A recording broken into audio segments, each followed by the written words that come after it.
Ladies and gentlemen, welcome back to the Ground and Pound podcast, the show where, as always, we're hitting you with them elbows of knowledge. And the Dana White's Contender Series Week 4 is back. And as always, the ultimate job interview is going to be broken down by me and my co-host, Carlos. What's happening, Carlos? Absolutely nothing, brother. As you guys could probably tell, we've got Mario in the building here to help us break down some of the fights. But kicking things off in our first fight here on Contender Series, we have David Goyan taking on Tommy McMillan, and I'm going to pass this one to you and Mario. Carlos, who you got in this first fight?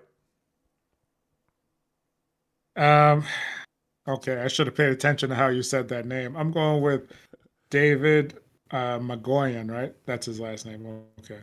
I'm going with him. I just think that he's fought the better competition. Uh, in comparison, both are very educated on the mat. Magoyan has good wrestling. He's a purple belt, I think, in BJJ. And the thing is, will he be able to control McMillan on the ground? And I don't think he can. McMillan can wrestle, he can grapple, but I don't think he times it mixes in the takedowns very well. All right, when will he keep McMillan constantly fighting and stay on his feet? I think he'll be able to get it done on the mat. I just think that he can also mix it up on the feet as well. I think McMillan actually has the edge a little bit on the feet, just because he's got a little bit, probably just a little bit more reach. He's got a little bit more of the height advantage. But I'm going to go with Magoyan because I think that he can mix in those takedowns, like I said, and he can mix in some striking, and that'll keep McMillan guessing. So I'm going with Magoyan. Yeah, too. For I'm not sure if it's Magoyan or Goyan. I don't know if it's a silent M or what, but we're going with the American top Yeah. team prodigy here. Only 21 years old, so obviously still very green in terms of his professional experience, along with what he could be in terms of his physical stature and prime. Really likes the body lock trip takedowns. Got a nice blast double. Relentless for the takedowns. He's Armenian. Obviously not necessarily known for their wrestling, apart from Petrosian. Not is it Petrosian? Who am I thinking of? The Armenian guy. Yeah, Sarukian, excuse me. That wrestling heavy base that he's got is obviously what he goes for. I have seen a few of his opponents being able to break the lock and kind of get back to their feet and have good urgency to get back to his feet, but he is relentless with that. He does have good cardio and good pressure to be able to keep that attack up for 3 straight rounds. Once he is in dominant positions, he is looking to do damage with the ground and pound. I saw one of his fights on the regional scene that his opponent looked like an absolute horror movie. Like his face was covered in blood from the elbows and the ground and pound that he was able to land. And he does look like a problem, especially when it comes to the ground game. When you talk about his stand up, he does tend to load up on shots. He'll throw big head kicks one at a time. He kind of loads up on shots, but where he obviously likes to get fights to is to the ground. And I think he's going to be able to do that early and often here against McMillan. McMillan, to me, I think, he's not necessarily the most skilled guy in the world. Obviously, winning most of his fights or all of his fights, mostly by finish. Stalks on the feet, very low level of competition. He throws a very telegraphed high kick as well. If he does that, he's definitely going to get taken down in this style matchup. Crashes into the pocket wildly. I wasn't really that impressed with Tommy McMillan, if I'm being honest with you.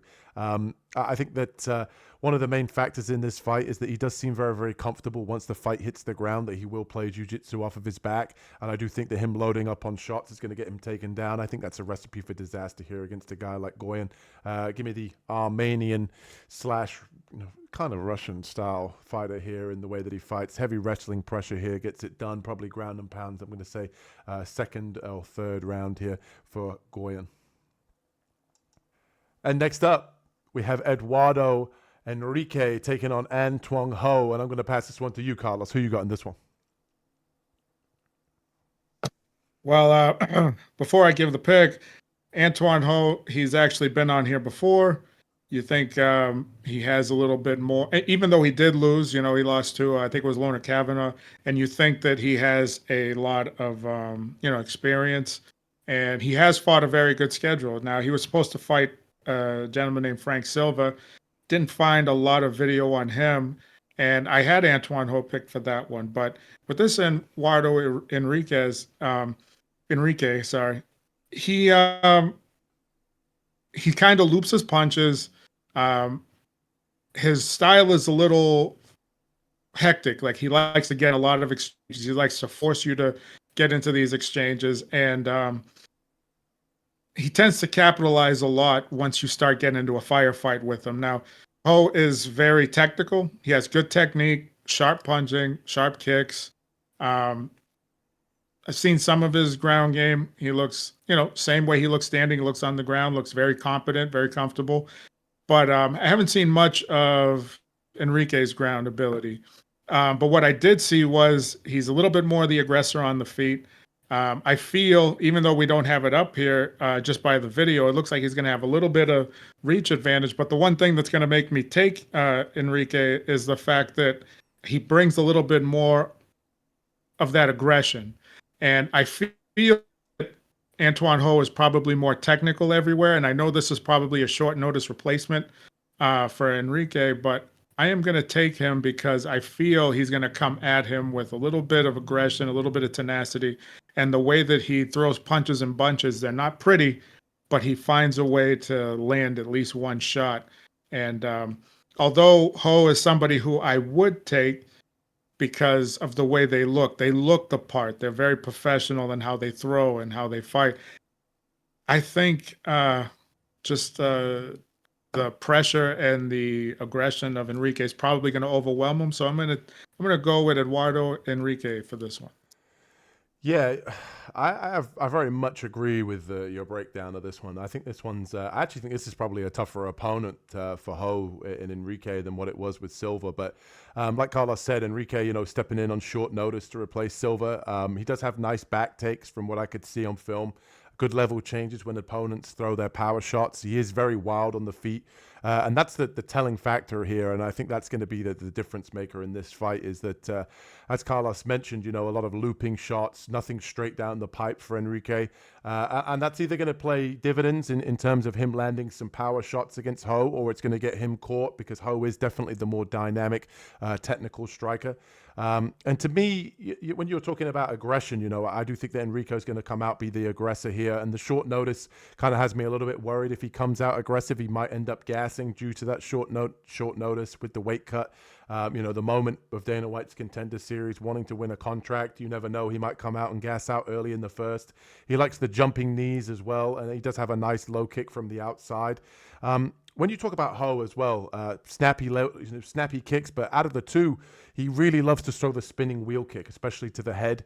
I saw in a few of his fights where he'll spam that. Even sometimes he won't even set it up, but for the most part, he does have a little bit more of a better setup to his strikes than Enrique does. This is really sort of technique and kicking on the outside against a guy in Enrique who's just going to be wild and throw everything looping. I did notice with Ho as well that I worry about his takedown defense. I've seen a few fights. He has good urgency to get back to his feet once taken down, but because of the kicks that he's throwing, he is getting them caught. He is getting taken down quite a lot, and I worry that he might rush to get back to his feet and ultimately give up his back here against a guy like Enrique, who I did see has good back takes.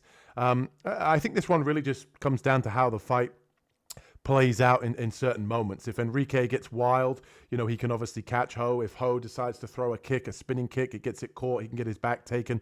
I'm going to go with Ho. I think that the short notice has me a little bit spooked here for Enrique, who is very aggressive, but this is definitely not one I'm confident in. I think this one really just comes down to how measured Ho is early and how he decides to fight this fight, especially with a guy that's going to get in his face. And if Enrique decides to be overly aggressive, the short notice could definitely fuck him up here. But I'm going to go with Ho here just to stay technical, maybe catch some sort of kick as Enrique leaves himself exposed. But also, I like to be on the opposite side sometime, especially in a coin flip fight like this one. So give me Ho to get this one done.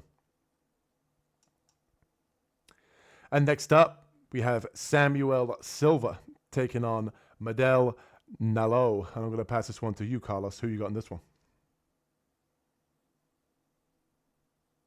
This one's another one. It's got me going back and forth, and a lot of what gets me going back and forth is Nalo does exactly what you should be doing with somebody with that kind of a reach advantage and the length, the height.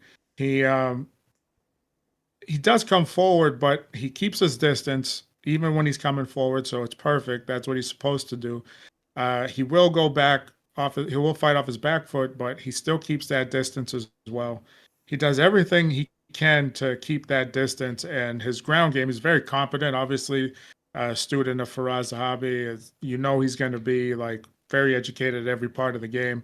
He's been fighting for a while, so he's got a lot of experience. He's got a lot of skill, but the other thing is Silva also fights the same way. He's very calculated, and he doesn't just bull rush forward, and he doesn't just throw punches for no reason. If there's an opening, he's going to exploit that.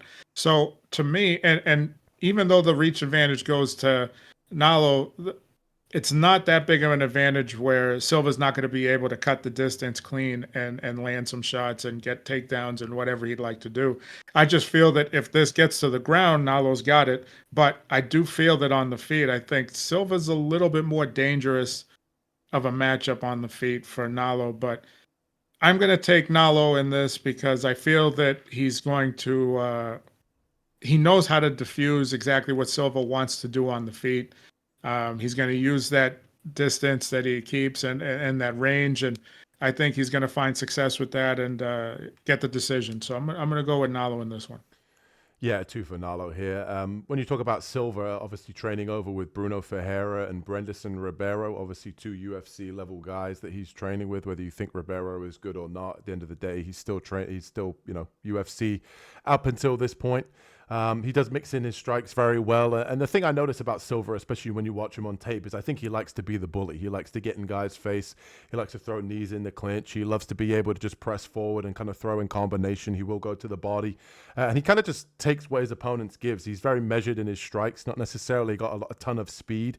But when he throws, it is calculated. It's not necessarily trying to, he's not throwing necessarily everything straight. But when he does try and time a shot, he's definitely got multiple weapons that he wants to be able to use, whether that's kicks to the body, the head, the knees, the elbows. He's very well rounded when it comes to his striking skill set, especially on the feet. When he gets to the ground, he does a good job of ducking under his opponent's strike. Excuse me. Does do a good job of ducking under his opponent's strikes.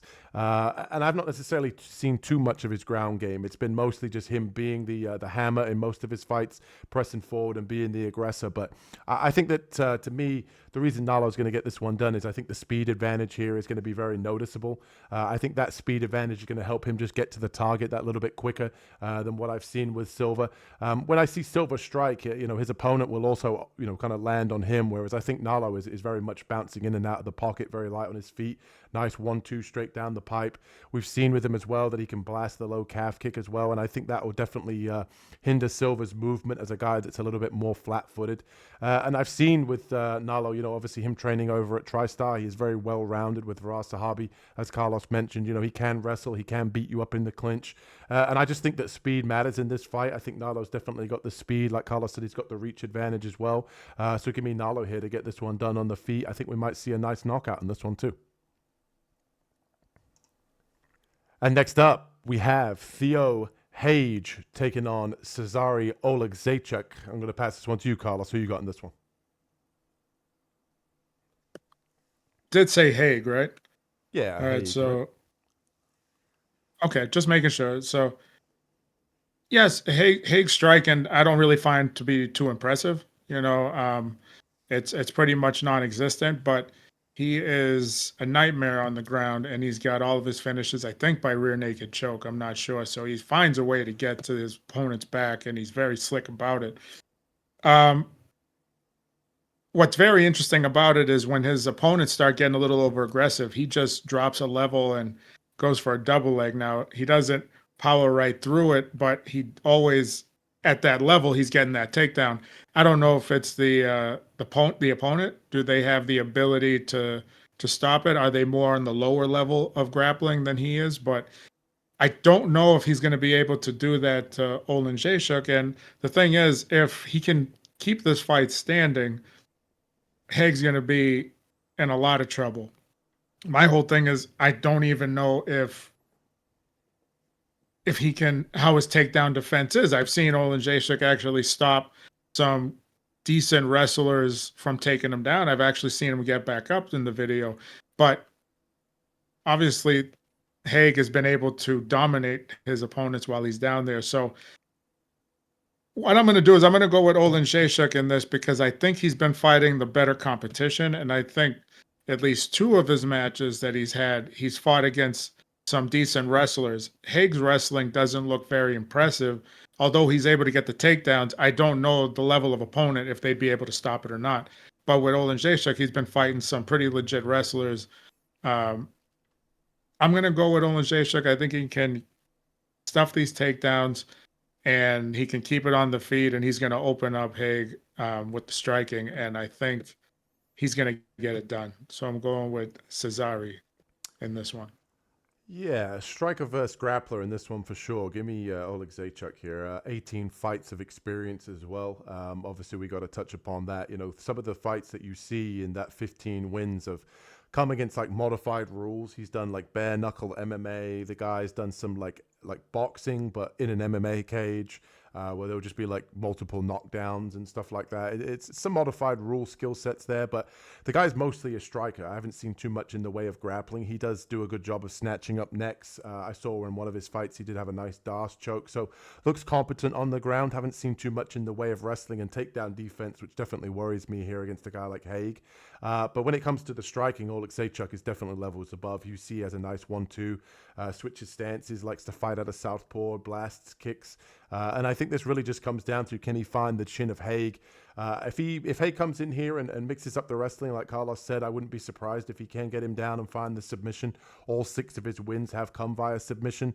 A guy that trains out of AKA, which isn't, even though it is American Kickboxing Academy, they do have some great grapplers over there, guys that have, come through. Obviously, it's where Khabib and those guys used to train. So I'm not necessarily too sure about how long he's been there, but a lot of the fights that I saw, obviously, they said that he was over there. And he has fought over in Bellator twice, but the level of competition in those 6 wins don't have me that convinced that he's going to beat a guy like Oleg Zaychuk. He does have decent blast double and a nice single leg, but ultimately, if this fight plays out on the feet, I don't like Haig striking either. I'm right there with Carlos. He will pressure with the hands, but he's really just going to throw like a 1-2 at you just so he can level change and duck underneath to go in for the legs and try and mix in some grappling. I think Oleg Zaychuk's footwork here, I think the speed, the striking, he's got everything he needs here. If Haig does jump guillotine as well, I wouldn't be surprised if Oleg Zaychuk just, defends that with a decent amount of jiu-jitsu that I've seen him have, and they really just stand back up out of his guard and tell him to get back up. But give me Oleg Zaychuk here to keep this one on the feet, win it with the striking, and maybe again find a knockout. And that brings us to the main event here for the Dana White's Contender Series Week 4. And if you're enjoying the content, hit that like and subscribe button as we break down Jack Colgan taking on Jean Paul. I always want to say Sean and Paul. Carlos, who you got in this one? All right, and in this matchup here, I went with Jean Paul. I'm going to try this one. Labas Noy Yanni? Labas. Okay. Sean and Paul. I tried him. So so I went with him. So Cogden, he looks a little stiff on the feet, but he prefers to be on the feet. So the wins that he has by submission, I think it was one of them that I saw was a rear naked choke, but it wasn't.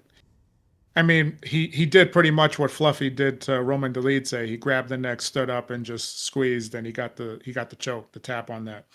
Um, he's the taller of the fighters, so he's got a little bit of longer reach. I think Jean Paul, he'll mix things up, but he does like to stay on the feet as well. He's got a little zip in his punch too, so he can do some damage as well. Cogden, he can take a shot pretty good. He kind of prefers to walk forward as Cogden as he's striking, which for somebody that has the height and the reach advantage, he's going to cut the distance off for the opponent.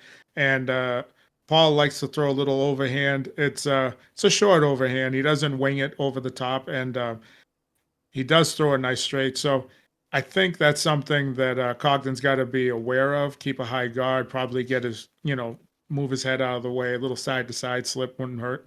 One of the things that I believe is that Jean Paul here, he can mix up the takedowns, he can mix up the grappling, and he can mix up the striking. And I think he can start to do that if he gets in trouble on the feet. With Cogden, I've seen him over pressure in fights with the striking, and he does take some shots, even though he's much taller than his opponent and he's got a much bigger, longer reach advantage. I don't understand some of the method to his fighting. He just kind of out toughs his opponent. Um, and he did look pretty gassed in the second round of those, and I think that's due to the fact that he's throwing with every bit of energy that he's got. So I'm going to take Jean Paul here. I am not sure, not too confident about it, but I feel that he could probably get this done because he's got more avenues to get it done. So let's go, Jean Paul. Yeah, I like Jean Paul in this one. Jack Colgan, karate style striker. He likes to use that front lead leg. We see with the push side kicks. He likes to throw him up top and throw him to the body just to kind of use it as like a jab, except he's using that front leg. And to me, when I see guys doing that, especially with a guy like Paul, who, like Carlos mentioned, he can mix in the takedowns. I think that's definitely going to be something that he needs to be mindful of, that kick doesn't come upstairs and catch him. He has a decent snappy high kick. I just think this fight just comes down to the fact that Jean Paul comes in here. If he wants to take this one to the ground, there's going to be plenty of opportunities for him to catch a kick, take the fight to the ground. And I think that Jean Paul has the better jiu-jitsu overall. I even wrote down here in my notes that I think Jean Paul probably corrals the kicker here, uses his boxing, gets this one into boxing range. I think he has the better hands out of the two. To me, the only thing that really stands out with Colgan is that front leg and his kicking ability. I think if you take that away with pressure, which I do think that I've seen plenty of Jean Paul fights on tape study this week where he's been the one pressing forward. Carlos mentioned that nice little right hand, that overhand right that he throws. He does a good job with that. It's not one of these like winging shots. It is a very nice sort of like timed overhand. I think I could see him catching Colgan with that when he's kind of too busy worried about the where his hand placement is. It's kind of a little bit low. I think Jean Paul can definitely take advantage of that this week. He does a good job as well of feinting on the feet, Jean Paul. And he can throw kicks of his own. I was pretty impressed with him when I watched him on tape study. He's the lighter guy on the feet. I think that Colgan, like Carlos said, when he gets tired from throwing kicks and throwing these big movements, he does tend to slow down in fights. And I think if Jean Paul wants to take it to the ground, I think that he'll have the better jiu-jitsu and better scrambles. And ultimately, I think that he's got the better boxing. So corral the kicker here, get this one done with the hands. And I think that right hand might be all she wrote this week. And as always, if you're enjoying the content here on the Ground and Pound podcast, hit that like and subscribe button. And Carlos, is there anything you want to say to the people before we wrap things up? No, I guess the only thing I got to say is a little slow getting started in the first one. I felt like I was tripping over my own words, but hope you guys made sense of what I was saying, that gibberish. And, if you do, like and subscribe, and we'll see you on the next one. Absolutely. Hit that like and subscribe button for your boy Mario as well, making an appearance for the show. And we'll catch you in the next one. Peace.